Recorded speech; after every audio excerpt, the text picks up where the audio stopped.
Hi, Literacy Connects volunteers, and welcome to this installment of e-learning. Have you ever felt like your students knew more than they let on? Today's strategy will help bring that hidden knowledge to the surface. This strategy is called connecting to prior knowledge, and it's an easy way to increase student engagement, which can help us hit our 70% student talk time to 30% teacher talk time ratio. So, what is prior knowledge? Well, it's your lived experiences, the things you already know, feelings you've experienced, etc. Basically, it's life. Why should we care about prior knowledge? If I know one thing about you all, it's that you care deeply about your students and you want the very best for them. We talked in Foundations 1 about adult learning theory and the importance of immediacy, relevance, and respect, and how they impact our learning as adults. Connecting with adults' prior knowledge and experience helps make the immediate usefulness and practical application of the material clear. Connecting with adults' prior knowledge helps learners see how the material is relevant to their lives. Bringing adults' prior knowledge or lived experiences into class shows that you respect that they are adults and that they have knowledge to share, even if they don't yet know the content or skills you're teaching, or if they don't yet have the English they need to express that knowledge. We can assume that there is important knowledge in the room. It's our responsibility to ask the right questions to bring it out. One of the biggest benefits of explicitly connecting class material to what your students already know is that it helps everything you're doing make sense. It helps it stick, so it helps you make more effective use of your time with your students. Research shows that we remember things better when they connect with something we already know. This is called schema theory, and it's a key reason this strategy works. The benefits to connecting with students' prior knowledge are not just cognitive. When we create opportunities for students to share about what they already know, it builds their confidence. It also helps all of us, students, teachers, or tutors, get to know each other. Both of these contribute to the development of a safe class community or a safe one-to-one tutoring relationship, which is essential for learning and also really fun. Let's look at an example from a pre-GED math class. In this example, notice how the tutor uses wait time and questions to help the student connect with what she already knows. Looking at this first one, it is 1 5/6 times 1/2. So what would be my first step in solving this problem?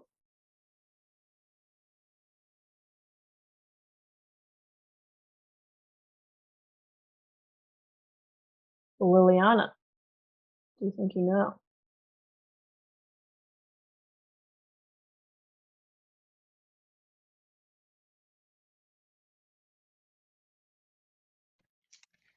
I don't. You have a guess? Or is there anything you notice about this problem? No. It's confused. The multiply ones are kind of confusing to me when they have the whole number on the side, like the one. Yeah, so that is a What I have perfect to place to start. This is a mixed number. So that's a great observation because that's where So we do need to we start. times the six times 1 plus 5? Exactly. Perfect. So we need to change the mixed number into an improper fraction. Okay. So you did have an idea. Connecting with students' prior knowledge also has benefits for us as teachers and tutors. Connecting to prior knowledge helps us assess what students already know so that we can check our preconceptions of what they know and don't know. This helps us design lessons and teach or tutor in ways that target specific knowledge gaps. Let's look at another example that shows the benefits for teachers. In this example, I start a new unit by eliciting what students already know. This helps them feel confident and get ready for new material. It helps me assess their current level so that I can lesson plan appropriately. So the first thing that we're going to talk about is body parts. You know many of the body parts, I'm sure. On this paper, there's a guy, and there are some body parts in the box. With your table, please match the words in the box with the body part. For example, number 1 is wrist. Where is your wrist? This is your wrist. What's this one? Rib. Yeah. Okay. How many body parts did you write? Continuing. How many body? So these guys say they have 22. Let's see. Tell us your body parts. Let's look at 3 handy tips you can use right away with your students. Tip number 1, start with the familiar. Introduce new concepts by relating them to something learners already understand. In the Ella video, I used a visual aid and asked students what they saw in it. Tip number 2, use examples from learners' lives. Connect the learning material to real-world situations and experiences that resonate with the learners' daily lives. Let's watch an example from Steve and Omar's Literacy 1-to-1 session. In this example, Steve and Omar are reading a text that includes an accident with a live power line and a power worker.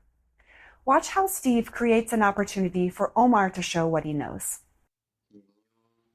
The tire would protect him. Okay, let's stop for a second. Tell me what's going through your mind in this scene. What's Chuck doing here? Well, he's pushing the tire underneath the guy legs.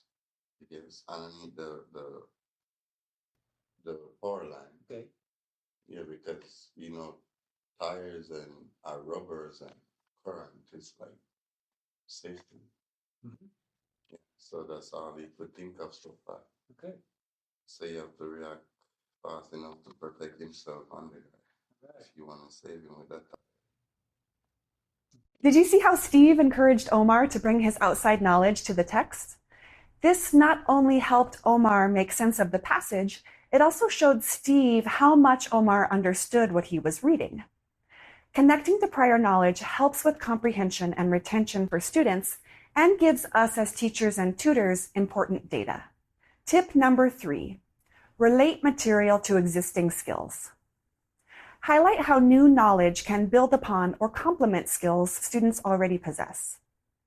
This relates directly to the relevance part of immediacy, relevance, and respect. You can ask students, so what? Why is this important? How does this help us? You can also script out what you want to say. For example, this is important because it will help us describe our pain to the doctor. Our students are just like us. They bring a lifetime of lived experiences and knowledge and wisdom into the classroom. They're new to whatever we're teaching, but they're not new to thinking. And they're certainly not new to living. What a wonderful resource all of that prior knowledge can be in our classes and tutoring sessions. In conclusion, you care about your students and you believe in them. Show them how much you care by drawing on what they already know. And you'll see how this strategy impacts student engagement and progress and the development of classroom community. As always, thank you so much for all that you do. Please don't hesitate to reach out with questions or to say hi. We're here for you.